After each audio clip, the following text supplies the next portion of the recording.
Então, vamos lá. Aqui algumas coisas a gente já falou sobre circuitos digitais, né? Algumas coisas que a gente precisa para poder entender como é que funcionam os processadores. Então, a gente já falou aqui nas portas lógicas, né? Na porta não, na porta E, na porta OU. Já falou sobre precedentes de operações, a gente fez aquelas tabelinhas verdades, né? Para as operações com diferentes precedências, né? Mudando a precedência, a gente comparou e viu que as tabelas verdades dão bem diferentes, então a precedência das operações são coisas importantes, até os circuitos ficam diferentes, né? A gente desenhou esses circuitos e viu que eles são diferentes, então a gente desenhou isso aí, né? Para cada um deles aí. Depois a gente fez esse caso aqui e viu que essa operação aqui e simplesmente A mais B dava a mesma coisa.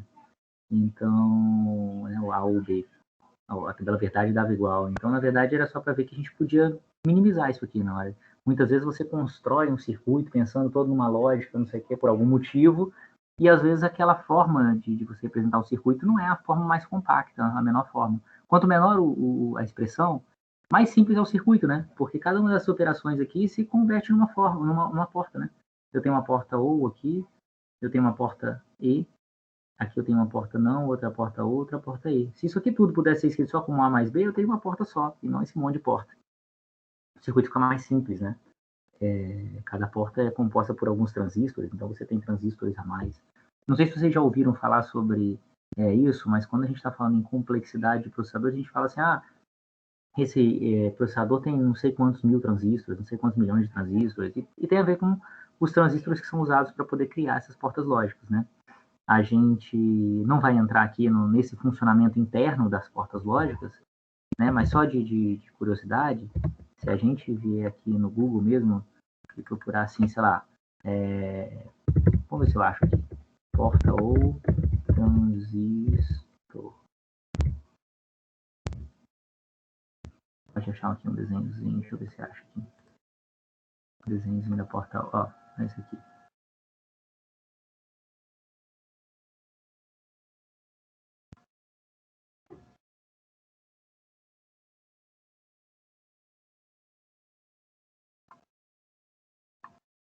Vamos entrar nesses detalhes aqui. Tá falando tudo que a gente está falando, com mais detalhes, porque isso aqui é um curso de eletrônica digital, né? A gente está vendo só o que interessa para a gente. Deixa eu pegar aqui os cursos, peraí.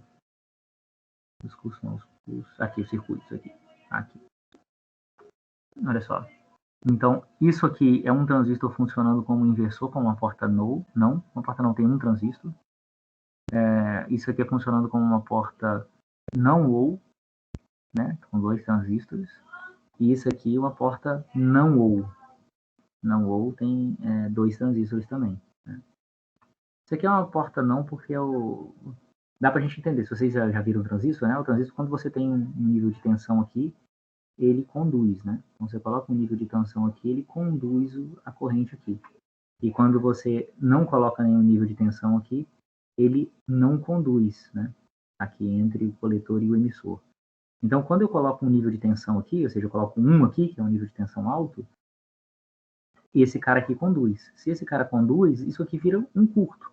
E aí, se vira um curto, o que eu vou ter aqui no coletor é 0 volts, né? A queda de tensão vai ficar toda no resistor e eu vou ter 0 volts aqui. Se eu tenho 0 volts aqui na saída, né? Botei 1 aqui, tenho 0 na saída. Se eu botar 0 aqui, esse cara para de conduzir. Se esse cara para de conduzir, eu não tenho queda de tensão aqui, porque ele parou de conduzir, então o VCC vem para cá e eu tenho mais 5 volts aqui. Né? Então eu tenho 1 na saída. Então se eu tiver 0 aqui, eu tenho 1 na saída. Então eu tenho um inversor. Aqui é a mesma coisa, é o mesmo funcionamento aqui, mas para poder ter a condução e fazer ou não, eu tenho que ter um nos dois. Se eu tiver um nos dois, eu vou ter 0 na saída. Se eu tiver 0 em qualquer um deles, eu vou ter 1 na saída. Né? Porque basta ter 0 num deles para ele não conduzir, aí eu ter 1 na saída. Então acaba sendo uma porta não ou. Né? Se eu botar o não aqui na saída, uma não ou acaba virando uma ou. Né? Com três transistores. E aqui, basta que para ter condução aqui e aqui ficar 0 volts, basta que esse ou esse conduzam. Então acaba sendo uma porta não ou. Se eu quiser que vire uma porta ou, é só botar um circuito desse aqui na saída dela. Então, com 3 transistores, eu faço uma porta não ou uma porta uma porta U ou uma porta E, tá? Mas então, assim, na verdade, quando você constrói um transistor, a base é construir a não ou a não E, né? Então, vocês vão ver, por exemplo, que memórias são muito construídas com portas NOR ou NAND, né? Memória NAND e memória NOR. Ah, por que não memória AND e memória OR? A memória são NAND ou NOR? Porque NOR e NAND você precisa de menos portas, né? Você precisa de menos transistores, né? 2 transistores. Então, quando você fala assim, isso é só curiosidade, tá? Quando o processador, aqui pra gente, o processador é construído com vários transistores, não sei quantos milhões de transistores, é porque os transistores são utilizados como base para a construção das portas lógicas, né? Então, aqui eu estou mostrando só algumas 3 principais aqui. Só de curiosidade, isso não está no material, só para vocês saberem a relação entre portas lógicas e transistores, né? A gente falou dessas portas depois, XOR com o XNOR, né? XNOR com mais de uma entrada. Aqui a composição de portas, né? A OR com não na fora, a não OR, a não OR, né? E XNOR. A gente falou sobre circuitos combinacionais, a gente parou aqui, que é um multiplexador, né? A última coisa que a gente viu foi um multiplexador, né? Que é um circuito que multiplexador é um circuito que tem 2 ou mais entradas e eu tenho um seletor aqui para eu selecionar qual é a entrada que vai para a saída. A gente até desenhou um circuitinho, né, de um seletor com 4 entradas e 2 bits seletores, para eu dizer se o 00 seria a primeira entrada que vai para a saída, 01 a segunda entrada vai para a saída, 10 a terceira entrada vai para a saída e 11 a quarta entrada vai para a saída, né? A gente fez esse aqui, fez o outro lado. Esse aqui, né? Desenhado, que era assim. E o outro é um multiplexador ou seletor. Você seleciona uma das entradas para a saída. Além disso, eu tenho os decodificadores. Decodificador a gente ficou de falar nessa aula. O decodificador é mais simples ainda. O decodificador é o seguinte, eu tenho uma entrada e 2 elevado a n saídas. Uma entrada com n bits, 2 elevado a n saídas, né?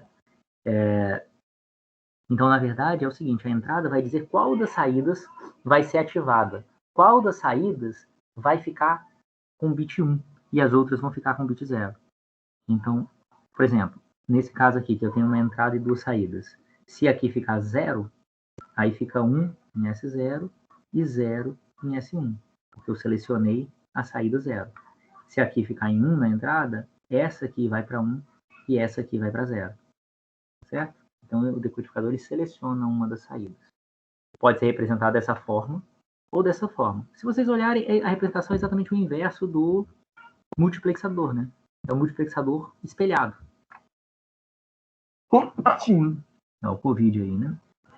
É porque o multiplexador, como ele pega as várias entradas e coloca na saída, esse aqui pega uma entrada e joga para uma das saídas, né? Tem uma entrada, ou poucas entradas e muitas saídas, o outro tem muitas entradas e poucas saídas, né? Bom, então, por exemplo, aqui, ó, aqui é um decodificador com 2 entradas e 4 saídas. 2 entradas e 4 saídas, então, ele vai funcionar, essa aqui é a tabelinha verdade dele, ele vai funcionar dessa forma, né? Se eu tiver 0, 0 na entrada, é porque eu estou selecionando a saída 0. Então, a saída 0 vai ficar com o valor 1 e as outras com o valor 0. Se eu tiver 0, 1, eu vou ter 0 em todas as saídas, menos na saída 1. A saída 1 que vai estar em 1. 1, 0 é a saída 2 que vai estar em 1. E 1, a saída 3 que vai estar em 1. As outras saídas sempre vão estar em 0. Aqui está mostrando como é que é o produto que você seleciona, né? Ou seja, o que eu vou ter em cada saída. Saída 0, saída 1, saída 2, saída 3. Né?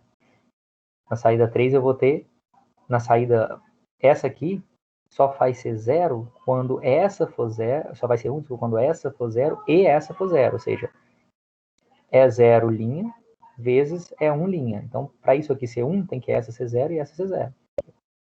Para esse aqui ser 1, tem que a primeira ser 0 e a segunda ser 1. Então, a primeira ser 0, que é 0 linha, e a segunda ser 1. Para essa aqui ser 1, a primeira tem que ser 1 e a segunda ser 0. Então, é 0, a primeira ser 1, e a segunda ser 0. É 1 linha. E para essa aqui ser 1, a primeira e a segunda tem que ser 1. Então, é 0 vezes é 1. Mostrando o que tem que ser, né? Então, dá para eu pensar o seguinte, a saída 0, o que é cada uma das saídas, dá para eu então desenhar um circuitinho, né? O que é o S0? É o E0' vezes E1'. Então, é o E0', então é invertir o E0, né? O E0 passado pelo inversor, e o E1 passado pelo inversor, e os dois num E, que é o E aqui. O que é o S1? É o E0' vezes E1. Então, é o E0', o E0 negado, vezes o E1, sem ser negado. Tem a saída 1. O que é a saída 2? É o E0 vezes o E1 negado. Então, é o E1 negado aqui, vezes o E0. E o que é o S3? É o E0 vezes o E1, né? Sem estar negado aqui. Vou pegar aqui sem estar negado, pronto. Isso aqui é o circuito de um decodificador que a gente representa desse jeito aqui, um diagrama de bloco. A gente não fica representando desse jeito, um decodificador, um multiplexador. Não, você vai desenhar circuitos mais complexos, no quais você tem que usar um decodificador ou um multiplexador, você coloca esse monte de porta aqui. No final, você não sabe nem mais o que elas estão significando, que vai juntar com outras portas de outras coisas. Então, você acaba representando assim, que fica mais fácil. Mas, no fundo, é isso aqui que tem lá dentro, de um circuito decodificador. Tá certo? É um circuito construído com portas. E com portas, você vai construindo tudo aí que você precisa. Beleza? Até aqui? Decodificador. O decodificador e o multiplexador, que tem um sentido contrário, são circuitos que a gente chama de combinacionais. Circuitos combinacionais não têm elemento de armazenamento, ou seja, a saída é função direta da entrada. Mudou a entrada, muda a saída. Né? Aqui muda a entrada, muda a saída. Aqui também, mudou a entrada, muda a saída. São circuitos que a gente chama de combinacionais. Agora a gente vai falar sobre circuitos sequenciais. Circuitos sequenciais são aqueles em que a saída ela é função tanto da entrada quanto da saída atual, do estado atual. Então, a saída não é só função da entrada. Ela é função também do estado que eu tenho, da saída atual. Isso é possível porque eu tenho uma realimentação. Então, eu vou pegar algumas portas e as saídas delas vão vir de entrada de outras portas, né? E aí isso faz com que a gente possa ter elementos que a gente chama de armazenamento. É o princípio de funcionamento de algumas memórias, certo? Então, a gente vai falar aqui sobre flip-flops, né? Sobre registradores e sobre vai falar um pequeno contadorzinho aqui que a gente pode fazer a partir de circuitos sequenciais. Então, a gente vai falar sobre flip-flops e registrador. Flip-flop é o princípio básico de uma memória. E um registrador é também uma memória que você tem dentro. Dentro de um processador, você tem um registrador, né? Que é uma memória bem rápida aí, que funciona dentro de um processador. A gente vai falar sobre como funciona um registrador. Então, vamos falar um exemplo básico de um flip-flop. Isso aqui é um flip-flop. São duas portas NOR, né? Duas portas não ou. Isso aqui é não ou. Duas portas não ou, em que eu tenho uma entrada A, uma entrada B, são duas entradas, e eu tenho a entrada dessa porta aqui, da porta de cima, é a saída da porta de baixo. E a entrada dessa porta de baixo é a saída da porta de cima. Então eu tenho o que a gente chama de uma realimentação. Né? Aqui, ó, tem as entradas e as saídas. Eu tenho uma realimentação porque a saída ela serve de entrada para a porta. Certo? Aqui é a realimentação. Beleza? Então, se eu quiser ver o funcionamento disso aqui, vamos ver o funcionamento disso daqui a pouco, mas não, vamos falar do funcionamento dessa porta aqui daqui a pouco. Não vou nem simular ela agora, não. Depois a gente vai falar nela, então a gente fica mais fácil de falar nela daqui a pouco do que tentar entender agora. Então a gente vai falar sobre flip-flops e latches, que são um tipo de flip-flop que a gente vai falar. São circuitos que podem assumir apenas dois estados diferentes, que se convenciona, são valores binários, 0 e 1. Eu posso manter o estado em que se encontram, 0 ou 1, enquanto não recebe sinal de entrada ou de controle que faça mudar de estado. Então ele funciona como uma memória. Enquanto eu não digo que é para mudar o estado, ele não muda o estado. Né? Então ele é memória para armazenar valor 0 ou 1. Então vamos lá. A gente vai falar de flip-flops de 4 tipos. Flip-flop do tipo RS, JK, D e T. São tipos de flip-flops, são tipos de memória com funcionamentos ligeiramente diferentes, que têm utilidades ligeiramente diferentes. Tá? Esse, só de curiosidade, esse aqui que a gente desenhou é um flip-flop do tipo RS. Vou mostrar daqui a pouco. A gente vai falar sobre esses 4 tipos de flip-flop. Esse aqui é o tipo básico aí de flip-flop de memória. Um pode ser construído a partir do outro, então por isso que a gente vai construindo assim também, para ir construindo com construindo conhecimento, né? Para a gente chegando no tipo de memória. O base é o RS, depois a gente vai construindo os outros a partir dele. Então, os flip-flops, eles podem ser do tipo RS, JK, D e T, e cada um desses pode ser um flip-flop que não tenha sinal de controle, que é pouco usado. O sinal de controle é o clock. É a primeira vez que a gente vai ouvir falar em clock, mas o clock é um sinal que é utilizado para poder dizer, por exemplo, que está na hora de você mudar o conteúdo da memória. Está na hora de alguma coisa ser feita. E todo o funcionamento de um computador, né, a arquitetura de um computador, ela é toda baseada no clock. O clock, então, é um sinal que vai sincronizar todos os elementos da máquina, dizendo, está na hora de fazer isso, está na hora de fazer aquilo, está na hora de agir dessa e daquela forma. Porque todas elas são compostas em algum momento, em alguma parte, essas memórias, esses elementos da arquitetura de um computador são compostos por exemplo, flip-flops de algum tipo desse aqui. E aí ele recebe clocks que vão dizer, pode fazer isso, pode fazer aquilo. A gente vai ver isso aí funcionando, né? E aí, quando tem um clock com sinal de controle, ele pode ter resposta à borda, que é a borda positiva. A borda quer dizer o seguinte, isso é um sinal de clock. Então, ele tem o seguinte formato. Vamos desenhar um sinal de clock. Ele está aqui no nível 0. Ele vai, por exemplo, para o nível 1. Normalmente, a gente representa, tá, o bit 0 com o nível baixo, o bit 1 com o nível alto. Você pode até usar de outra forma, podia até convencionar o contrário, isso tudo é mente de convenção, é claro. Mas o mais usual, né, pelo menos quando a gente está representando o sinal, é que o nível alto represente o 1 e o nível baixo represente o 0. Até porque a gente já falou que normalmente o 0 é representado com 0 volts e o 1 é representado com 5 volts, né? Então, isso aqui é um sinal de clock, é um pulso de clock. Tá? Desenho uns quadradinhos a mais aqui. Então, pessoal, quando eu olho o nível de clock, isso aqui, um pulso de clock, né? Isso aqui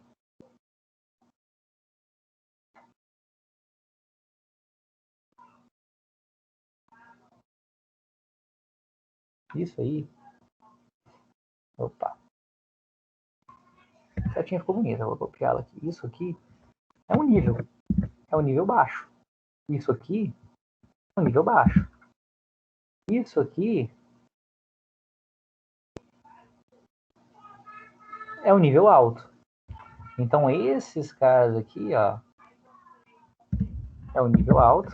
A gente chama de nível alto, né? Esse cara aqui é nível baixo. Não é nível baixo não é porque tá xingando, não. É porque o nível tá baixo ali, porque é nível baixo de tensão, né? E aqui nível baixo também. Então, eu falei aqui, ó, a resposta ao nível 0 e nível 1. Então, a resposta ao nível quer dizer que o circuito, o flip-flop e tal, ele vai mudar de valor quando o nível estiver baixo ou quando o nível estiver alto, quando for nível 1 ou nível 0.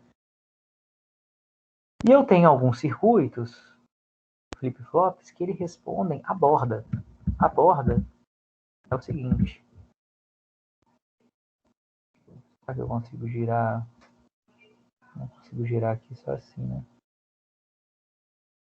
Vou girar 90 graus aqui que dá. Dá bem. Isso aqui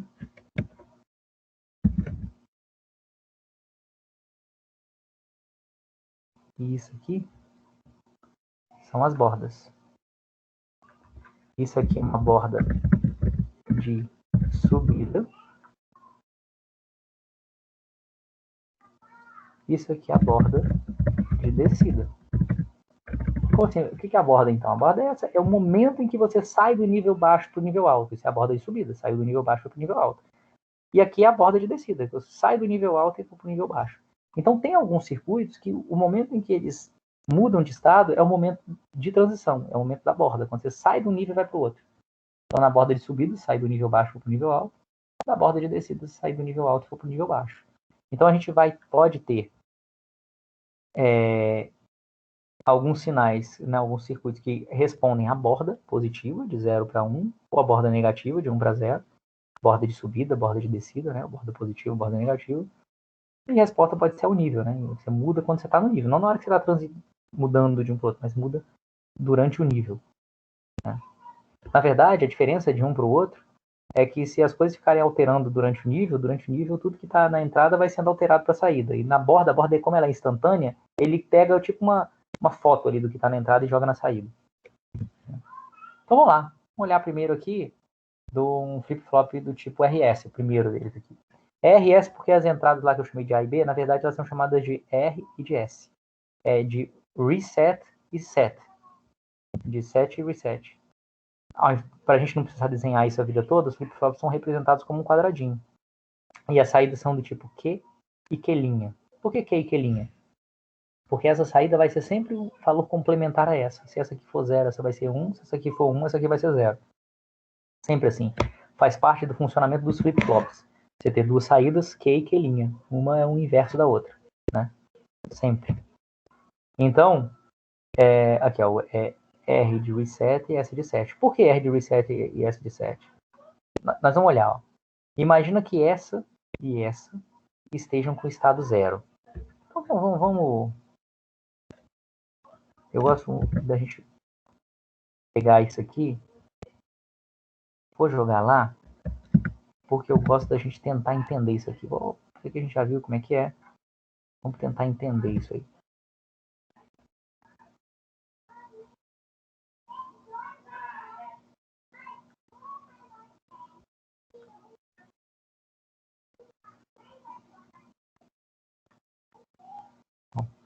Vou ver aqui só se alguém tinha falado alguma coisa. Vamos lá. Vamos tentar entender esse cara aqui. Bom, vou pegar aqui então o flip-flop RS. Vamos imaginar que eu tenho aqui, que nem eu estou desenhando aqui para vocês, eu tenho uma entrada 0 aqui e 0 aqui. Não é isso? 0 no R e 0 no S. Certo? O que ele está falando é que se eu tiver 0 e 0, se eu tiver aqui 1, aqui eu vou ter 0, né? Que nem eu falei com vocês. Tem 1 e tem 0, ou seja, porque aqui vão ser sempre valores complementares. Então, se eu tinha 1 aqui na saída e 0 aqui, botei 0 e 0, o que acontece? Olha só. 0, esse 1 vai vir para cá. 0 com 1, isso aqui é não ou, não e. Desculpa, não ou. Não ou é o quê? O ou é, basta que um dos dois seja 1 para a saída ser 1, né? E aí o não é o contrário. Então, basta que um dos dois seja 1 para que a saída seja 0. Então, se um dos dois for 1, esse aqui é 1 e esse aqui é 0, a saída vai ser 0. Esse aqui, ó, 0 ou 0, a saída tem que ser 0, mas é um não ou, então a saída vai ser 1. Ou seja, isso vai ficar estável desse jeito. Então, se eu botar 0, 0, fica estável. Se tiver 0, 1. E se tiver 0, 1, vai acontecer a mesma coisa, que é o 0 com 0 vou ter 1 na saída, e 1 com 0 vou ter 0 na saída. Então, se eu botar 0, 0, independente do que eu tenho aqui na saída, se é 1, 0 ou 0, 1, a saída vai continuar do mesmo jeito, ela não vai se alterar. Beleza? Então, quando eu ponho 0, 0, o que eu vou ter na saída é o que eu tinha antes na saída, o estado fica inalterado. Se eu tinha 1, 0, continua 1, 0, se eu tenho 0, 1, continua 0, 1. Mas, se eu vou lá e coloco 0 aqui e 1 aqui, bit 0 aqui e bit 1 aqui, independente do que eu tenha aqui, alguma coisa vai acontecer. Então, vamos pensar aqui que eu tenho 0 aqui e 1 aqui. Vamos olhar os dois casos, né? Lembra que aqui é sempre invertido aqui. Então, se eu tiver 0 aqui e 1 aqui, o que vai acontecer? 0 com 1, né? 0 com 1. O que eu tenho 0 com 1? 0 com 1. 0 com 1 eu vou ter o que na saída? É E, né? Então 0 com 1 eu vou ter 0 na saída. Por que eu vou ter 0 na saída? Porque E não, desculpa, é não ou. Porque 0 com 1 ou dá 1, não ou dá 0. Então, o que eu vou ter aqui na saída... Aqui, ó.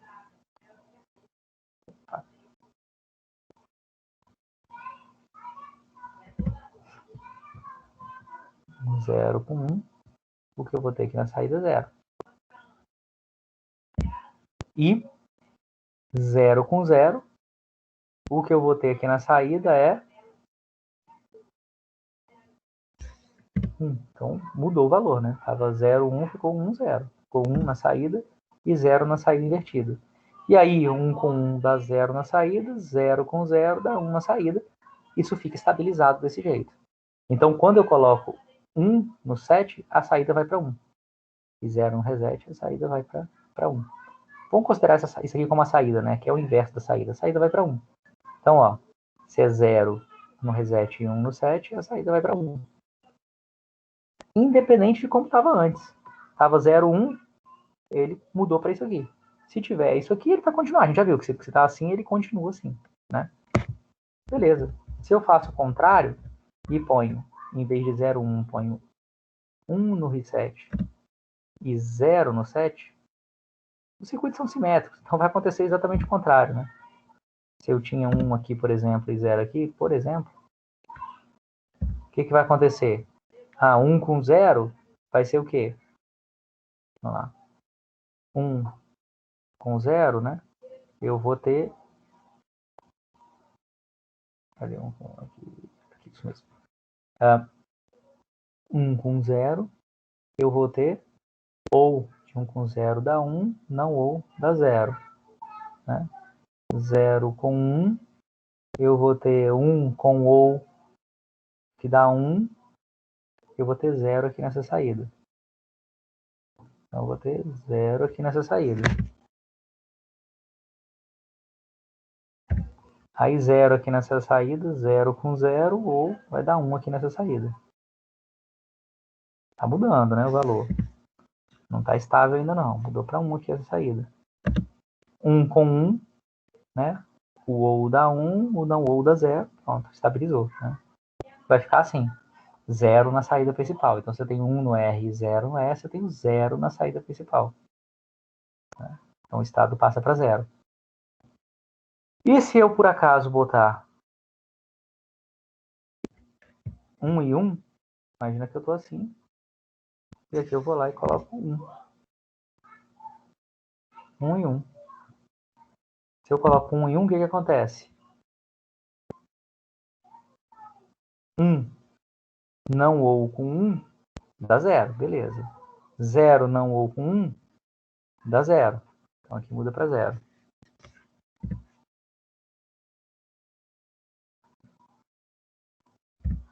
Daí 0 não ou com 1,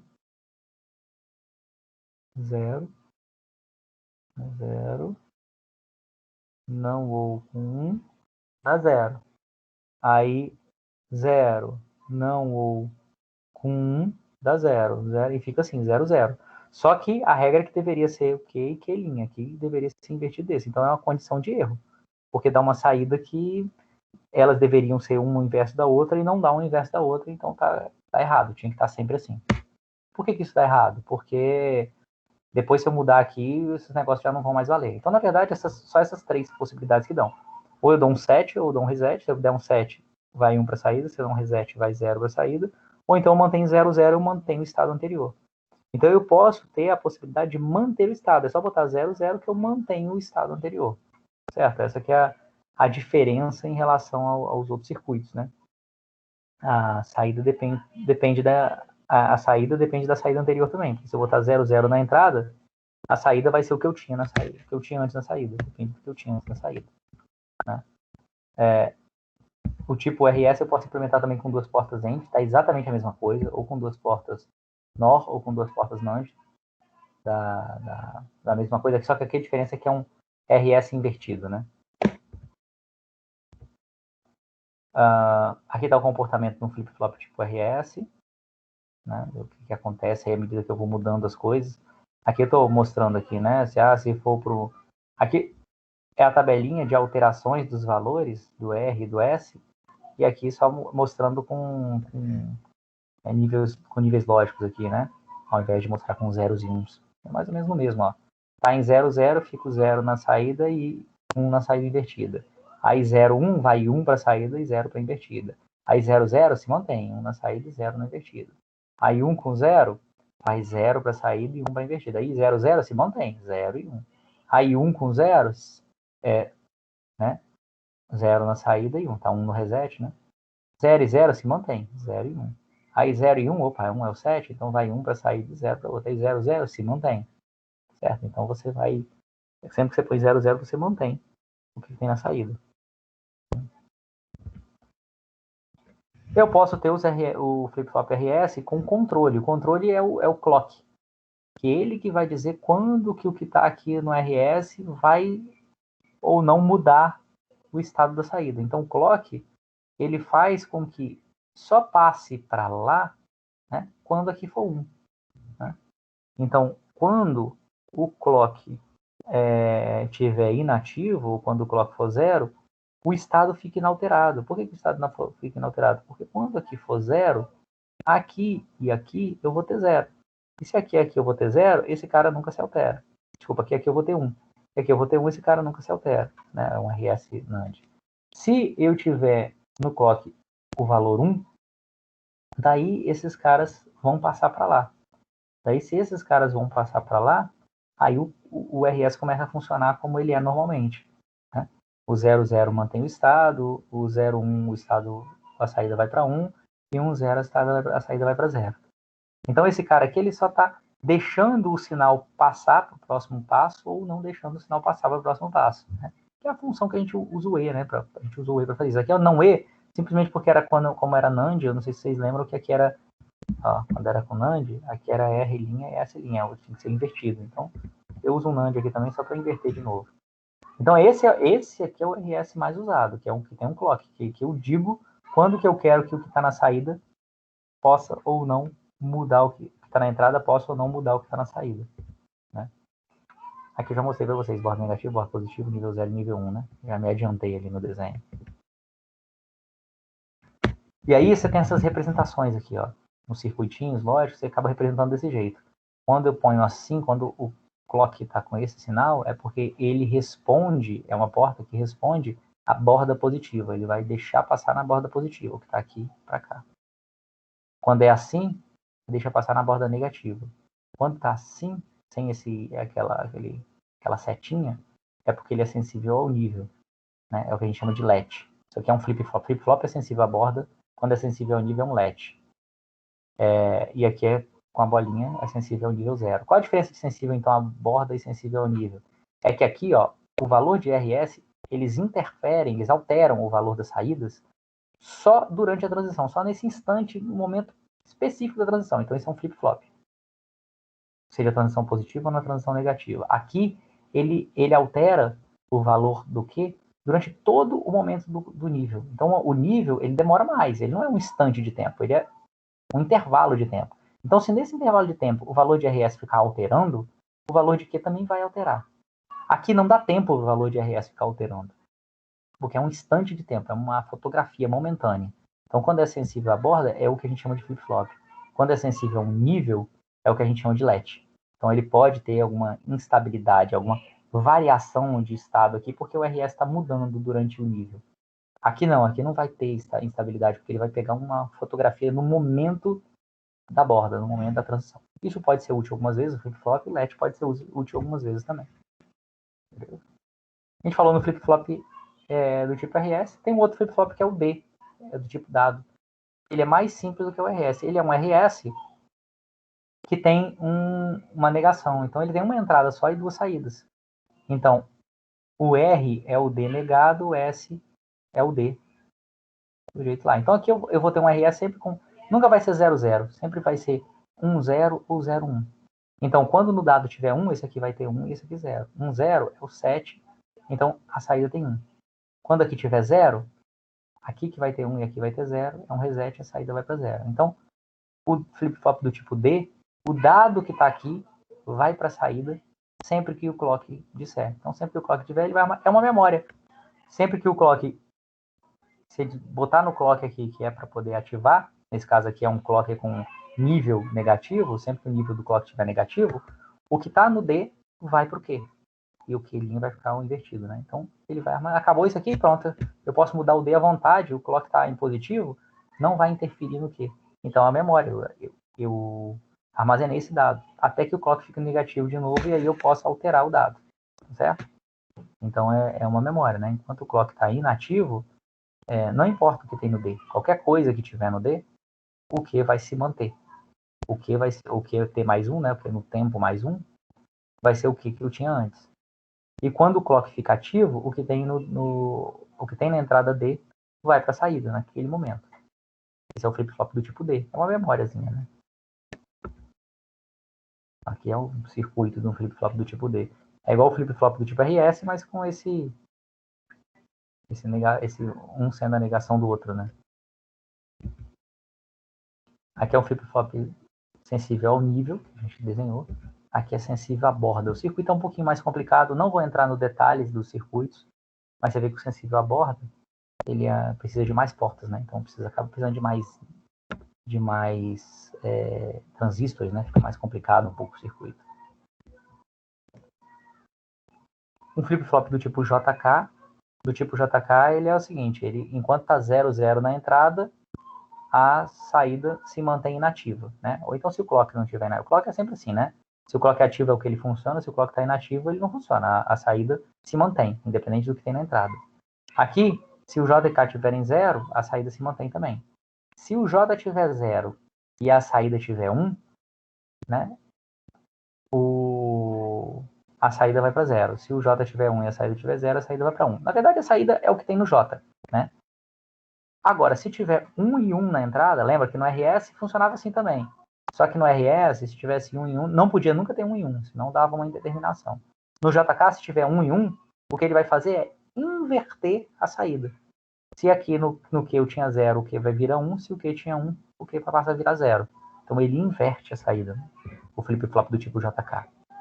E por último eu tenho o flip-flop do tipo D, que ele, sempre que você manda um pulso de clock, ele inverte a saída.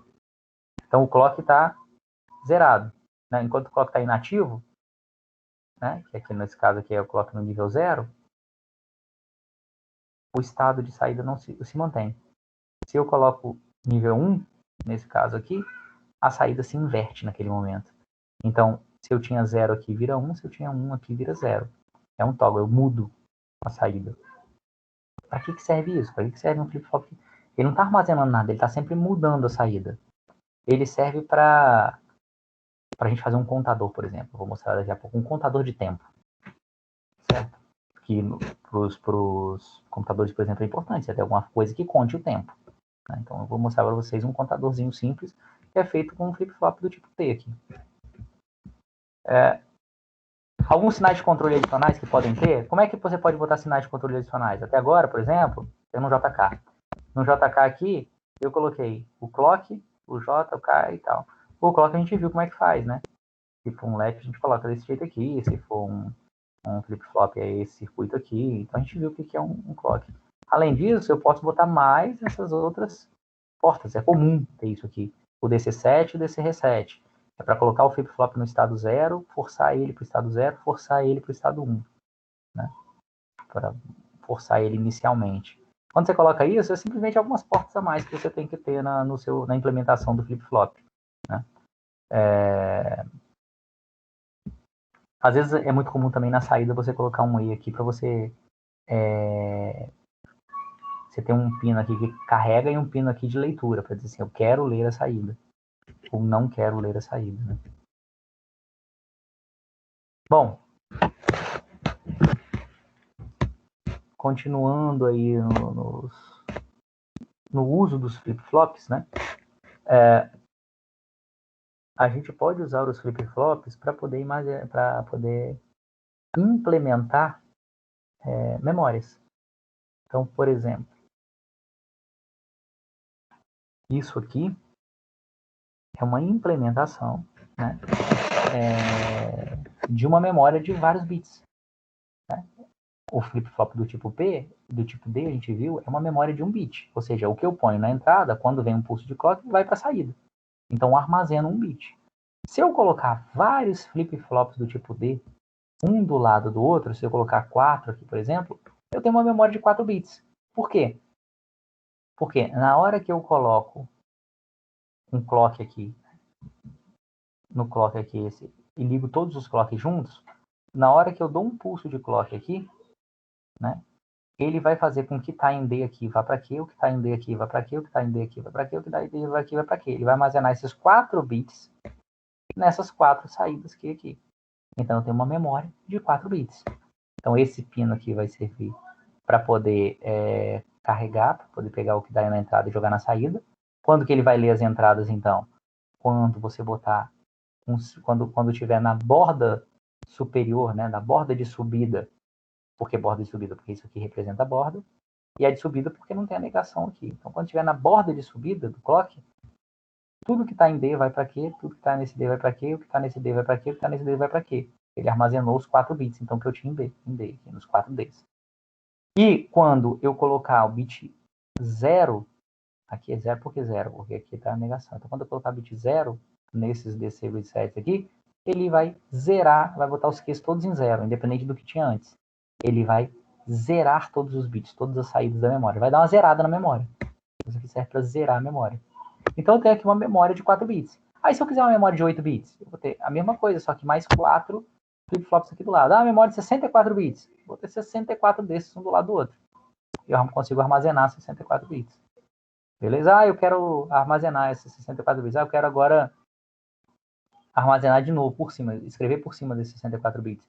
Eu vou no clock de carga aqui, opa, faço a carga desses dados. Beleza? Enquanto o clock estiver em 0, ele vai... o clock não for para uma borda positiva de novo, o dado vai ficar lá armazenado em Q direitinho. Então é uma memória. É uma memória cara, tá? A gente vai ver que memória RAM, por exemplo, é muito mais simples que isso, muito mais barato do que isso aí, é muito mais simples. Mas para umas memórias mais caras, tipo registradores que estão dentro dos processadores e tal, memórias desse tipo são mais utilizadas. Certo? Então isso aqui é o que eu mostrei para vocês, é o registrador com carga e saída paralela, porque eu escrevo os dados em paralelo, né? Tenho 4 bits, ou 8 bits, ou 16 bits, ou quantos forem, ou 32, ou 64 bits. Na hora que dá um clock aqui, dá o pulso de clock, ele vai lá e armazena todas as entradas nas saídas, né? Todas as entradas nas saídas, e eu tenho o dado todo sendo armazenado aqui. As saídas estão disponíveis continuamente, o tempo todo. Depois que tem a carga, a saída fica o tempo todo aqui, até que tem uma nova carga. Então, isso é uma memória.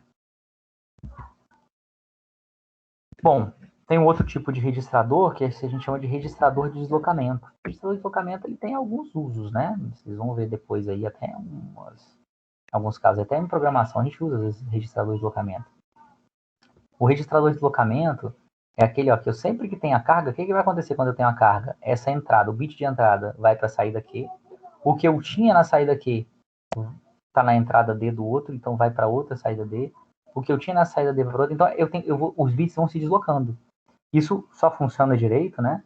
Se eu tiver um flip-flop, não um latch, ou seja, se o clock lhe responder uma borda, porque é um momento instantâneo. Então, o que tem aqui nessa entrada vai para essa saída, né? O que tinha nessa saída estava nessa entrada vem para essa saída e assim sucessivamente.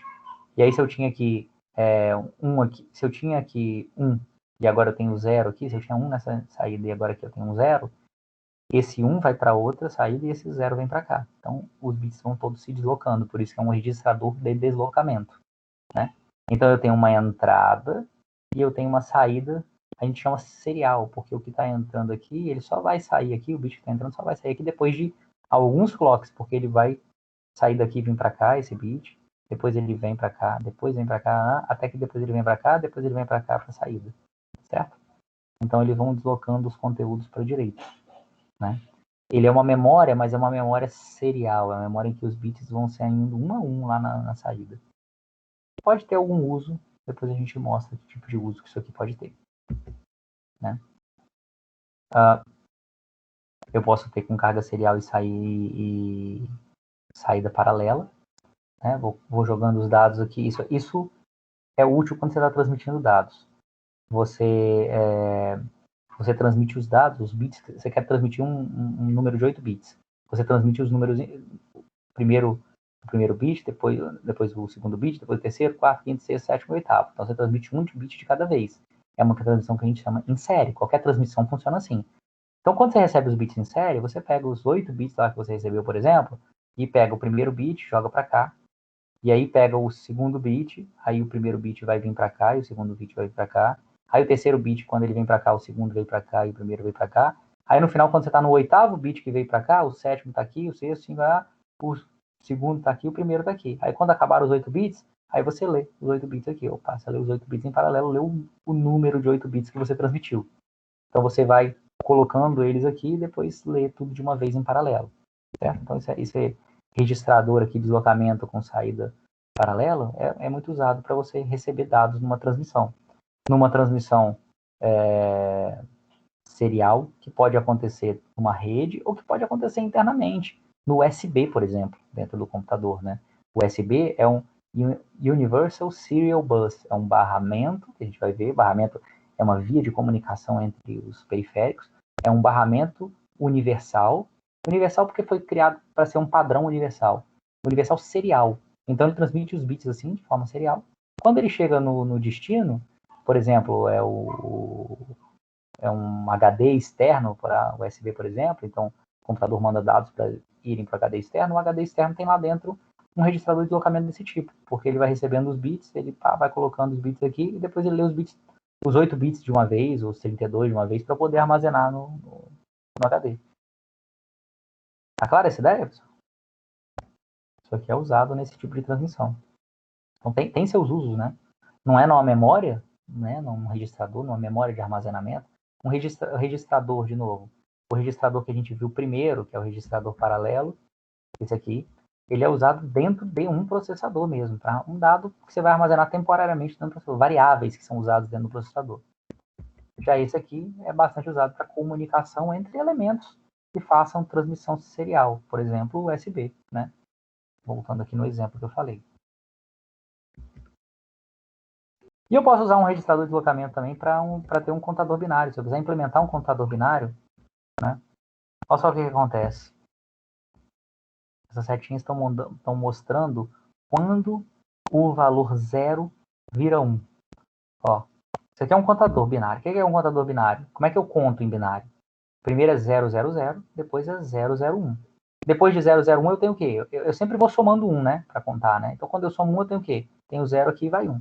Então fica um 0. Mais 1, 1. Mais 1, tem 1 aqui. 1 com 1 dá 0, vai 1. 1 com 1 do 0 vai 1, dá 100.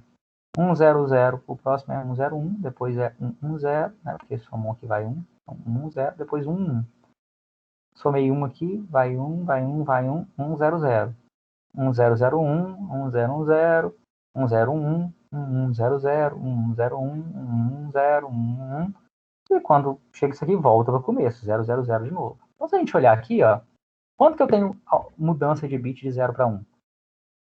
No bit menos significativo, que é o bit 0, vai alternando, né? 0 para 1, 0 para 1, 0 para 1, 0 para 1, 0 para 1. A vida toda vai mudando de 0 para 1, de 0 para 1, de 0 para 1, de 0 para 1. No bit S1, ó, eu tenho sempre 2 zeros, 2 1s, 2 zeros, 2 1s, 2 zeros, 2 1s, 2 zeros, 2 1s, 2 zeros. No bit S2, eu tenho sempre 4 zeros, 4 1s, 4 zeros, 4 1s. E no bit S3 eu tenho 8 zeros, 8 1s. Né? Não é à toa, é sempre está multiplicando por 2 aqui, né? Então o que acontece? Se eu quiser implementar um contador de 4 bits, é só botar um flip-flop do tipo T. Lembra o flip-flop do tipo T? É aquele que ele inverte o que eu tenho na saída, né? Quando no T eu tenho um 1, o que está na saída é invertido, né? Então, se eu quiser contar os pulsos de clock, por exemplo, quantos pulsos de clock eu tenho, eu posso fazer isso aqui, ó, 4 registradores do tipo T, em que a saída de um é o clock da outra. A saída de um é o clock da outra. A saída de um é o clock da outra. A saída de um é o clock da outra. E eu tenho o primeiro clock, né? E aí eu tenho aqui as saídas além de ir para o clock vão para a saída mesmo aqui. Então, inicialmente está tudo zero. As saídas estão todas zeros. Aí quando eu tenho um pulso aqui de descida, aqui, né? Porque aqui está vendo que vai na borda de descida. Quando está na borda de descida, o que acontece? eu inverto aqui. Então, onde era 1, virou 0. Então, o SE0 que era 1, virou 0. Onde era 0, virou 1, né? O SE0 que era 0, virou 1. Quando o S0 que é 0 vira 1, o resto não mudou nada, porque o clock de todos eles estava 0. Na próxima vez que eu contar de novo, ele vai inverter de novo. E aqui onde era 1 vai virar 0. Então aqui estava 1, virou 0. E aqui, que estava 1 antes, né, ele, na transição de descida, do 1 virar 0, ele vai acionar esse cara aqui. Então esse 1 vai virar 0, e quando 1 vira 0, ele aciona esse cara aqui, e esse 0 vira 1. Então acontece, ó, o 1 vira 0 e o 0 vira 1. Né? E aí, se você for fazendo coisa, você vai vendo que vai acontecendo exatamente isso aqui. Ele vai, então, contando. Isso aqui é um contador binário de 4 bits, para ir contando os clocks aqui, se eu quiser contar por algum motivo. Né? Internamente, dentro do computador também, um contador é uma coisa que tem certas utilidades. Volta e meia, preciso contar alguma coisa. Né? Beleza.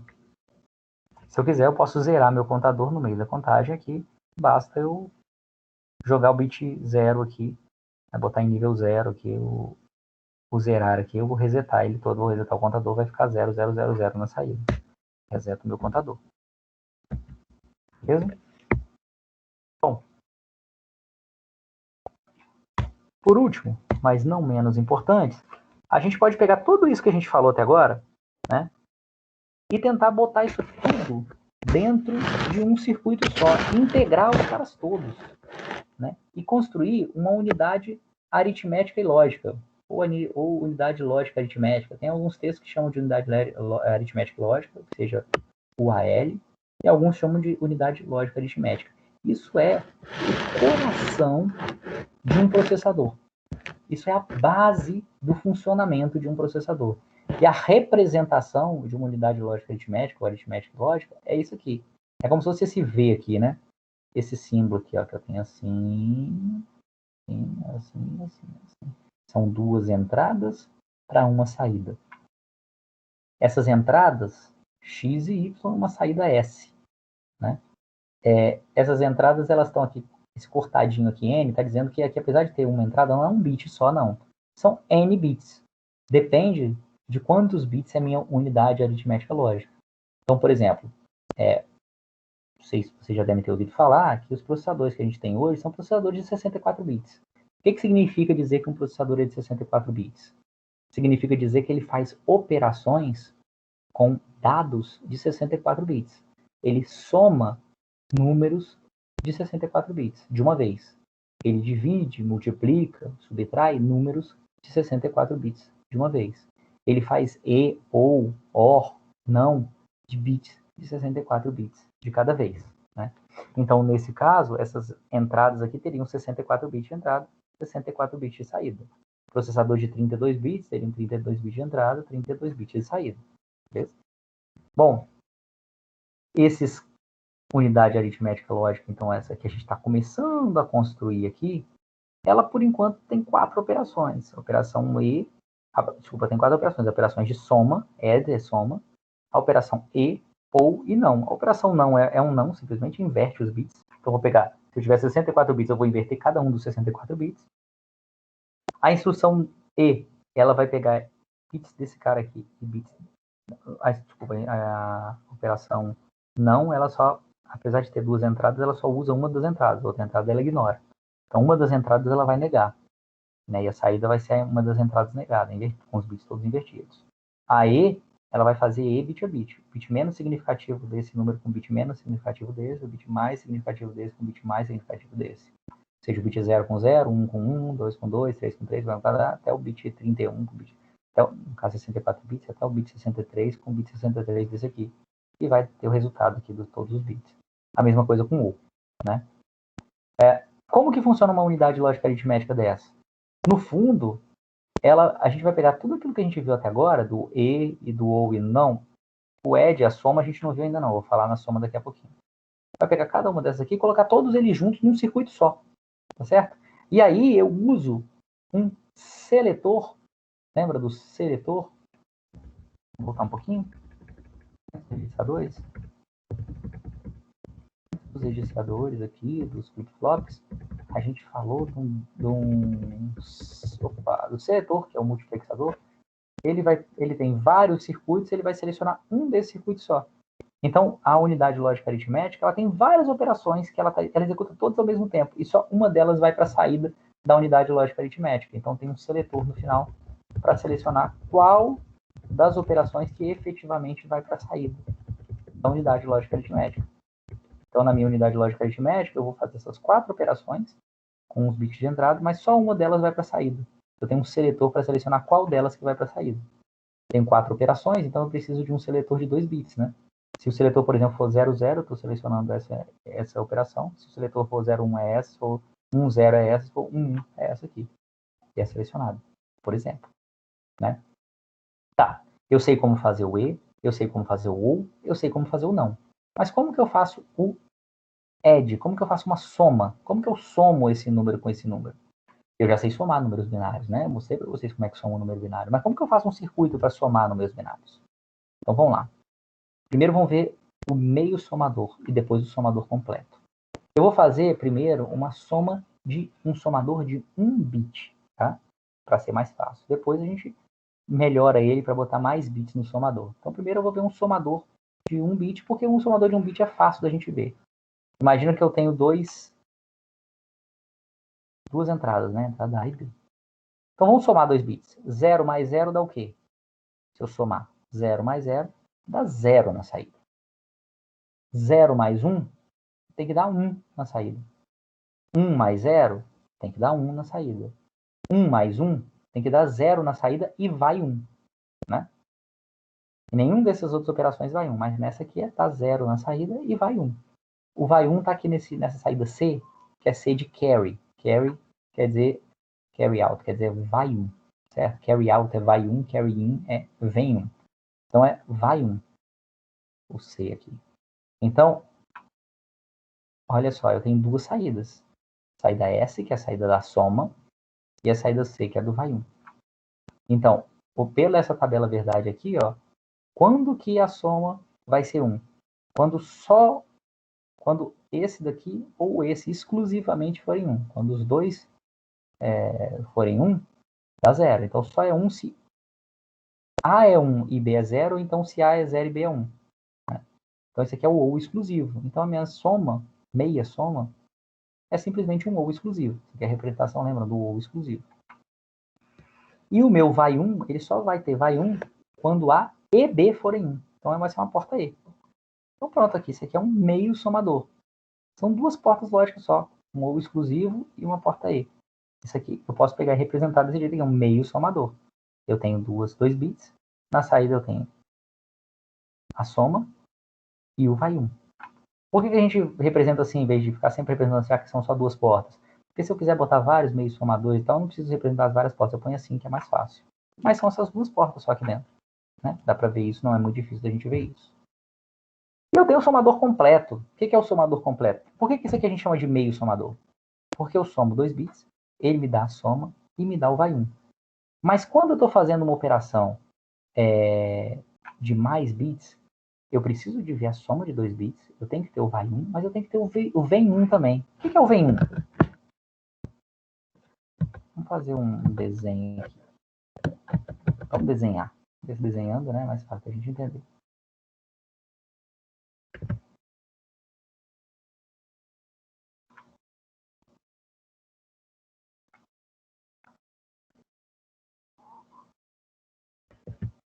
Vamos lá, vamos ver o que é o vem 1. Imagina que eu tenho esse número aqui que eu vou somar.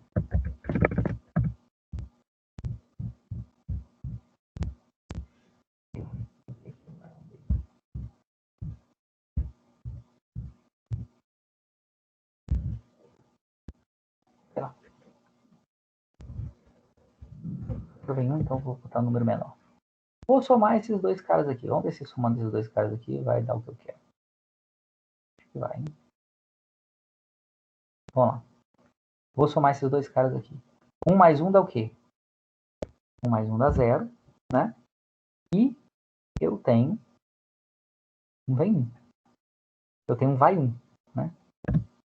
Só numa operação aqui já dá para eu entender. Esse cara aqui é o vai 1. 1 mais 1 deu 0, eu tenho vai 1. Esse vai 1, né? Essa operação aqui, ó, de fazer de pegar o resultado da soma e fazer, opa, isso aqui, né? Isso aqui é o que a gente chama de vai 1. Né? Somei os dois, deu 0 e vai 1. Beleza. Mas, agora o próximo número, eu não vou somar só 0 mais 1. Eu vou somar 0 mais 1 e esse vai 1 aqui. Só que esse vai 1, como eu estou pegando esse vai 1 da operação anterior, para essa operação agora, eu vou chamar esse cara aqui, para essa operação, vou até botar uma cor diferente, para essa operação agora, esse que era o vai 1 da operação anterior, para essa operação agora eu vou chamar ele de vem 1. Porque veio 1 da operação anterior. Ele é o vai 1 da operação anterior e o vem 1 dessa operação. Então, o somador completo, ele permite que eu some dois números, né, 2 bits, e que eu some um terceiro bit, que é pode ser, eventualmente, o vem 1 de uma operação anterior. Então, aí eu posso somar 1 com 0 com 1, por exemplo, que vai dar 0. Opa! Que vai dar 0. E que vai ter um vai 1, que vai ser o vem 1 da próxima operação. Então, quando eu tenho essa possibilidade aqui, ó, esse daqui é um somador completo. Esse aqui eu posso implementar com um somador, meio somador, porque eu só tenho 2 entradas e uma saída. Aqui eu tenho 3 entradas e uma saída, então é um somador completo. Eu tenho os 2 bits de entrada, um vem 1, que eu posso somar, que pode ser 0 ou 1, quando não tem vem 1 eu ponho ele 0. E aí eu tenho uma saída e um vai 1 na saída. Então eu tenho 2 saídas, a soma e o vai 1, e tenho 3 entradas, os 2 bits que eu quero somar, e mais o vem 1 da operação anterior. Beleza? Então, isso é um somador completo. Então, aqui eu tenho meio somador. O somador completo, eu tenho os 2 bits que eu quero somar, o vem 1, que eu chamo de carry in, a soma, e o carry out, que é o vai 1. Então, por exemplo, aí eu tenho aqui todas as 8 opções, porque se eu tenho 3 entradas, eu tenho 8 opções possíveis. Eu ter 0, 0 e não ter vem 1. Então vai ter 0, 0 na saída. Eu ter 0, 0 e ter um vem 1. Então vai ter 1 na saída. E não tem carry out, não tem vai 1. Eu ter 0 e 1 e ter 0 no vem 1. Então eu vou ter 1 na saída e não vou ter vai 1. Eu ter 0 e 1 e ter 1 no vem 1. Então eu vou ter 0 na saída, porque 1 mais 1 vai dar 0, e vou ter 1 de vai 1. Se eu tiver 1, 0 e 0 de vem 1, eu vou ter 1 no somatório e 0 no vem 1, no vai 1. Se eu tiver 1, 0 com 1 no vai 1, no vem 1, desculpa, eu vou ter 0 na saída e 1 no vai 1. Se eu tiver 1 e 1 na entrada e 0 no vem 1, eu vou ter 0 também e 1 no vai 1. E se eu tiver 1 e 1 na entrada e 1 no vem 1, eu vou ter 1 na saída e 1 no vai 1. Olhando essas tabelas verdade aqui, dá para eu ver que o que eu preciso fazer é isso aqui, né? É só pegar o circuito, pegar essa tabela verdade aqui e ver o que eu preciso, né? Por exemplo, o que eu vou ter na soma? Quando que eu tenho essa soma? Vamos pegar essa tabela verdade aqui, ó. Vou pegar esse e jogar para lá, para poder ficar desenhando em cima.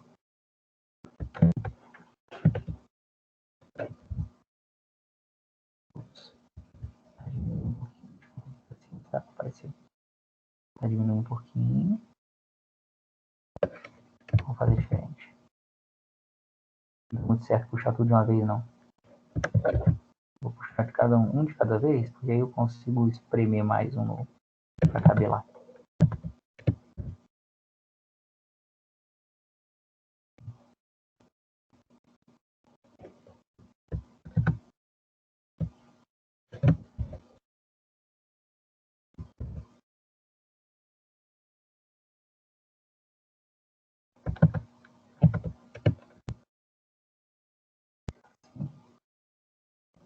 Pronto. Pronto. O que acontece aqui, então? Vamos lá. Quando que a saída vai ser 1? A soma vai ser 1. A soma vai ser 1 quando, né? A soma vai ser 1 quando eu tiver a linha porque eu tenho um aqui quando eu tenho a saída 1, né? Vamos botar aqui, ó.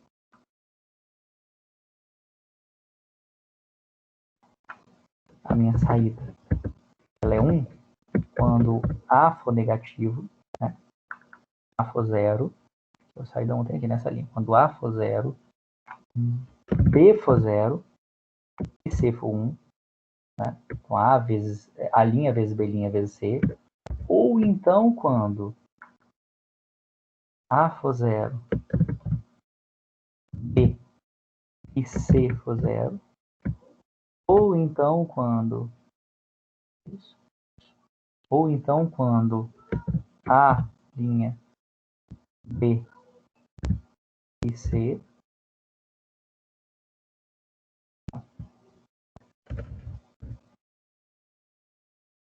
aqui, né? A linha B e C linha. Ou então quando for A, B linha e C linha. A for 1, B for 0 e C for 0. Ou então quando eu tiver A, B, C. Quando os três forem 2. Então dá isso aqui, né? Eu posso pegar isso aqui e tentar simplificar o circuito. Como que eu simplifico o circuito? Eu posso fazer isso aqui, ó. O C aqui é o CI, né? Chama de CI, que é carry-in e carry-in. Então eu posso pegar isso aqui e fazer a soma. Eu posso fazer o seguinte. Eu posso pegar o... Vamos ver aqui. Vou botar o A' aqui em evidência. Vou botar o A' em evidência. Vou ter aqui linha CI mais B CI linha, né? Eu botei o A' em evidência. Aqui eu vou botar o A em evidência. A vezes... Uma coisa, ó, B... Não. B linha CI linha mais BC. BCI. Né? O A' em evidência e botei o A em evidência. Bom, não vou botar um A em evidência não. Vou botar outro K em evidência aqui. Deixa eu ver.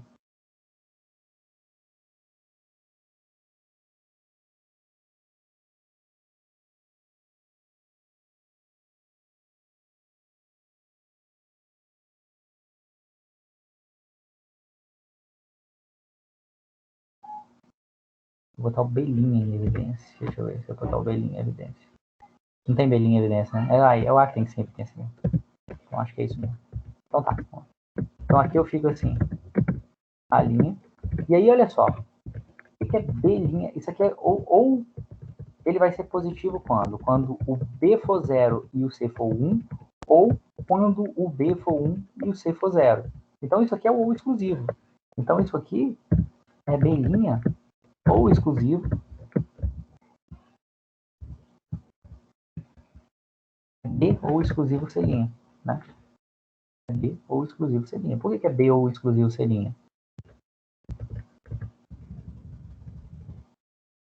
Porque é, né? Porque aqui, ó. Porque é ótimo, né? Porque é quando B for 0 e C for 1, ou então, que é ou, quando B for 1 e C for 0. Isso é exatamente o que representa o ou exclusivo. Nesse caso aqui, o A vai ser quando? Vai ser quando o ou for, quando o B for 0, aqui, ó. Quando o B for 0 e o C for 0, ou então quando o B for 1 e o C for 1. Isso é o B XNOR. Ou seja, é quando o XNOR é isso, é quando os dois forem 0 ou os dois forem 1. Certo? E aí o que eu tenho então? Isso aqui, se eu tentar simplificar, vai ser o A XOR B XOR CI. Tá? XOR B XOR CI. Isso aqui, na verdade, você pode fazer assim. Ou então você pode... A evidência aqui não faz. Aqui não tem problema de ordem, não. Por que vai ser isso? Porque aqui é o A', né? Não E com B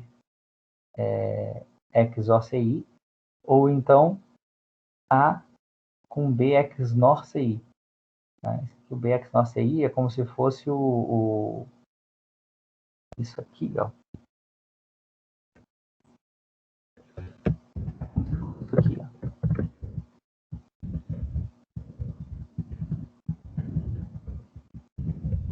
O XNOR é o que? É o XOR com a negação, né? Então é o mesmo princípio ali, ó. Ou o A é 0 e isso aqui é 1, ou o A é 1 e isso aqui é 0. Então isso vai acontecer quando? Isso vai acontecer quando o A ou o XOR, né, de B XOR CI. Então é isso aqui. É A XOR B XOR CI. É a simplificação, vocês não precisam saber. Só estou mostrando para vocês que isso aqui é a tabela verdade disso. Então como é que eu faço aqui? É AB, aí faço um XOR de AB e um XOR disso com CI. Pronto, eu tenho a soma. E o C0, né, que é o carry out, é o quê? O carry out, o que eu vou fazer aqui? Ele vai ser numa dessas 4 condições aqui. Ou quando tiver a linha com... Não. Ou quando eu tiver a linha B e C, e, né, porque é a linha 0, B1 e C1. Ou então quando eu tiver A com B', CI, né, que é esse caso aqui. Ou então, nesse terceiro caso aqui, que é quando eu tiver A com B', A com B com CI', né, que é quando o CI for 0. Ou então quando todos forem 1, que é A, B, CI. Ou uma dessas condições aqui, né? Eu posso colocar aqui, deixa eu ver, eu posso colocar em evidência aqui AB. Aqui para eu chegar daqui até aqui, eu vou demorar um pouquinho mais, né? Mas aqui eu posso tentar fazer isso. Eu vou botar AB. Deixa eu ver.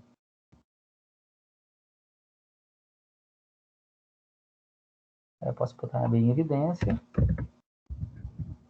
AB em evidência, onde que aparece AB? AB aparece aqui e aqui. Então vai ser AB, CI, mais CI'. CI mais CI' quer dizer 0 ou 1, né? Aí tem a linha BCI mais a B'CI. Isso mais isso, ó, vai ser verdadeiro quando o CI for 0 ou quando o CI for 1, ou seja, sempre vai ser verdadeiro. Então isso aqui você pode tirar, isso aqui é sempre verdadeiro. Se ele é sempre verdadeiro, ele pode simplificar para simplesmente AB. Né? Mas, posso pegar o CI e colocar em evidência aqui, CI vezes a linha B mais a B'. E a gente viu, né, que a linha B quer dizer quando for 0 e 1 ou quando for 1 e 0. Isso aqui é A XOR B. Então, o CO é AB mais CI vezes A XOR B. Eu estou botando XOR em vez de mais com uma bolinha, a mesma coisa, né? Porque mais com a bolinha eu não tenho aqui, né? Teria que desenhar, mais difícil, aí põe o XOR. Então, isso aqui eu fiz exatamente isso aqui, ó. Então, o que eu fiz aqui? O CO é AB, então eu peguei A, B e fiz A vezes B, né? Ou o CI vezes, né? Esse aqui, que é o E, A XOR B, que já está aqui, você simplesmente puxou para aqui e pronto, eu tenho carry out. Então, isso aqui é o circuito de um somador completo, que tem carry in e tem carry out. Né? Tem vem in e tem vai um. Beleza? Essa simplificação aqui, tá? Não, vocês não precisam se preocupar com isso não. Isso não é aula, vocês vão ter que simplificar nada disso não. É só para eu poder mostrar que isso aqui está assim. Né? Aqui eu só fiz as operações, mas vocês... Só para chegar a essa conclusão. Eu poderia fazer um circuito aqui direto sem simplificar, o circuito ficaria mais complicado. A simplificação faz com que o circuito fique mais simples, com menos portas, tá? Vocês não têm que se preocupar com isso. Tem que se preocupar em saber o que é um somador completo, o que é um somador meio somador, né? Beleza? Então, um somador completo é isso aqui. Né? Aqui está só mostrando que um somador completo também pode ser feito com 2 meios somadores. Né? Você pode ter 2 meios somadores aqui e fazer um somador completo. Mas o que importa é que se eu quiser ter um somador binário de n bits, né, se eu quiser somar vários bits, 64 bits, é só eu ter 64 somadores completos. O que eu vou ter? Eu vou ter o primeiro bit que eu quiser somar com o segundo bit que eu quiser somar, né? E aí, o carry out de um é o carry 1 do outro. O carry out, né? O vai 1 de um é o vem 1 do outro. O vai 1 de um é o vem 1 do outro. É assim que funciona, né? Numa operação de soma que nem a gente fez. O vai 1 de um vira o vem 1 do outro, né? E aqui eu tenho os resultados da soma. E o primeiro vem 1, eu coloco em 0, né? Vai ser sempre 0, eu não tenho um vem 1. Ou então eu vou ter na verdade eu vou ter um somador de 64 bits, então eu posso ter um vem 1 também, porque aí eu posso somar números de 128 bits. É só pegar os primeiros 64, somar, e o vai 1 dele, depois eu colocar no vem 1 dele aqui. Então, isso pode acontecer. Então, eu tenho esse aqui, um somador de 64 bits, por exemplo, basta ter 64 somadores completos, né? Então, se eu unir todos os circuitos, um somador de 64 bits, por exemplo, esse somador aqui, né? Tem um somador, aqui eu estou fazendo um somador completo só de 2 bits, por exemplo. Tem um somador completo de 2 bits aqui, então vou ter A mais B, vou ter A somado com B mesmo, né? E eu tenho um carry aqui, um vem 1. Se eu tenho o OU, eu tenho o E, eu tenho o OU, e eu tenho o não A. Eu coloco isso tudo aqui no multiplexador, ou seja, num seletor, e tenho aqui 2 bits para selecionar qual das operações aqui que vai para a saída. Isso é uma unidade lógica aritmética de 1 bit. Eu tenho um bit sendo que pode ser somado, fazer o E dele, fazer o OU dele, fazer o não da entrada A. Todas as operações estão sendo feitas ao mesmo tempo, com as duas entradas, né? E aí na saída eu tenho um seletor aqui que diz qual desses caras aqui que vai para a saída. Isso aqui é uma unidade lógica aritmética. É um coração de um processador. Né? Esse é um processador com 4 operações, mas o processador podia ter várias operações. Basta ter um seletor com mais entradas e uma saída, né? O seletor eu posso ter aqui também somador de 64 bits, o E fazendo 64 portas de E aqui, 64 portas de OU, 64 portas não, e aí eu vou ter 64 bits aqui, 64 bits aqui, 64 bits na saída. Eu estou selecionando 64 bits ao mesmo tempo de cada um dessas entradas aqui, né? Isso é perfeitamente possível. E aí eu tenho uma unidade lógica aritmética de 64 bits, por exemplo, com 4 operações, ou com soma, ou com E, ou com OU, ou com não. Né? Por isso que se chama unidade lógico-aritmética, ou aritmética e lógica, porque ela faz operações aritméticas, por exemplo, aqui é uma soma, e também operações lógicas. Isso aqui é uma operação lógica, isso é uma operação lógica. Os processadores aí da Intel, os Core 5, Core 7, Core 9, Core 3, atuais aí, né? Eles fazem o E. Eles têm a operação E lá. Se você quiser fazer um E bit a bit de 2 números, se você quiser fazer um OU, tem. Se você quiser fazer um não de 1 bit, ele tem. Se você quiser fazer soma, ele tem. E mais trocentas operações. É lógico, porque é um processador muito mais elaborado do que esse simplesinho que a gente acabou de construir. A gente fez acabou de construir um processador aqui, uma unidade lógica aritmética, com portas lógicas. Eu estou fazendo aqui diagrama, aqui eu não estou botando as portas lógicas aqui, mas eu poderia pegar isso aqui, esse cara aqui, e pegar esse cara aqui, por exemplo, e substituir por essas portas lógicas aqui.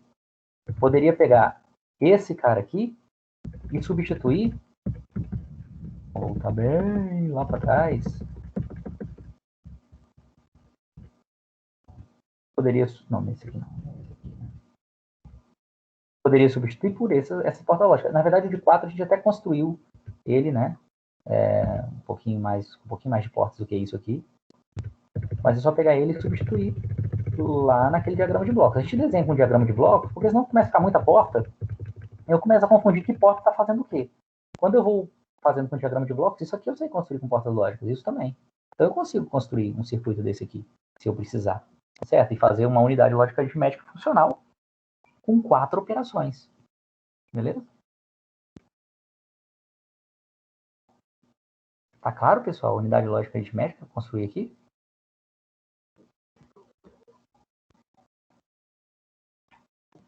Hoje eu vou parar por aqui, tá? A gente construiu um pequeno processador.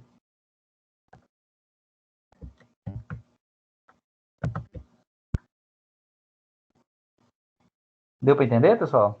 Deu para acompanhar aí? Amanhã a gente vai partir daqui. Amanhã não, próxima aula a gente vai partir daqui, tá? Beleza. Próxima aula a gente vai partir daqui. A gente vai partir daqui. Aqui tem algumas coisinhas a mais aqui para falar sobre o processador.